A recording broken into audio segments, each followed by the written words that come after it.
Hello everyone, welcome back to our channel. I am Teacher Julie and today we are going to discuss a sum of a finite geometric sequence. So are you ready? Okay. So today we will be having a sum or finding the sum of a finite geometric sequence. But before that, we have to know first what is a finite geometric sequence. So for example, what is the sum of the first 5 terms of the sequence 4, 12, 36, and so on and so forth? Okay, before we answer this problem, we have to know first if this is a geometric sequence. If it's a geometric sequence, we have to divide our second term by first term, which is 12 divides 4, we get 3. And then third term divided by our second term, which is 12, so 36 divides 12, we get also 3. Therefore, they have a common ratio of 3. So this is a geometric sequence. Is this example a finite geometric sequence? Yes. Why? Because it gives the sum of exactly 5 terms only. That's it. It gives us that you are just going to get the sum of 5 terms. So that makes it finite. Okay. So since it's a finite, then we can use our formula in solving for the sum of the finite geometric sequence. So we have to identify the given. So let's identify the given. We have to get our first term, our common ratio, and our n as number of terms. Our first term is what? 4, 12, 36. So means our first term is 4. Our common ratio is obtained by dividing our second term by first term. So we'll have 12 divided by 4. So the answer is 3. So the common ratio is 3. And the number of terms, we will get the sum of how many terms? We will get 5. So the number of terms is 5. So unknown is the sum of 5 terms.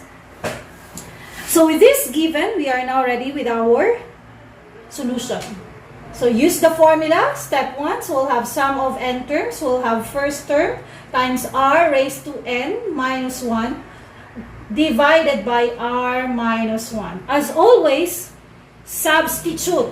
So pulihan nimo ang tanan nga variable.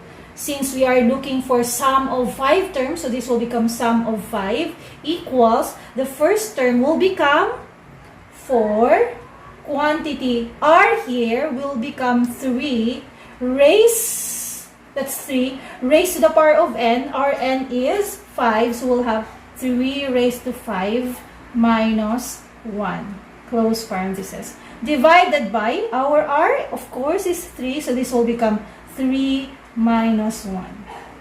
So that's how we substitute.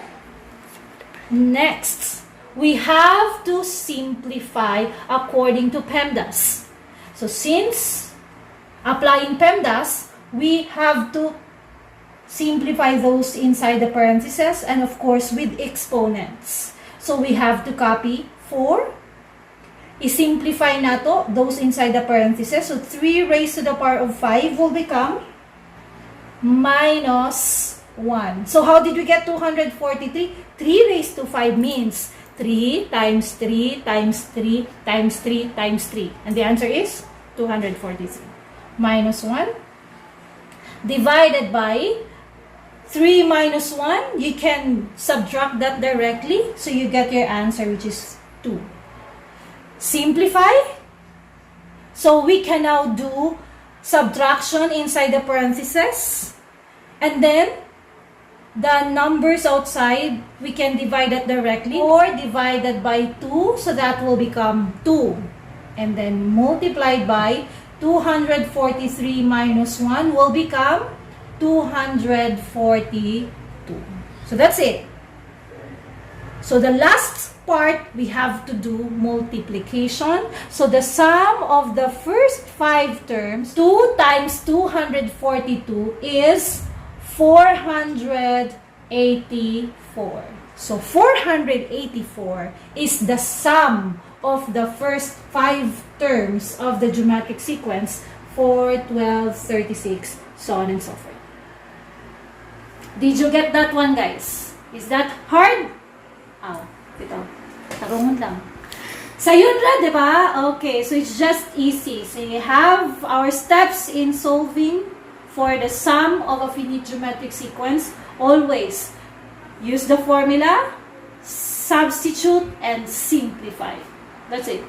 So, thank you guys. That's it. And see you on our next video. Please don't forget to like and subscribe.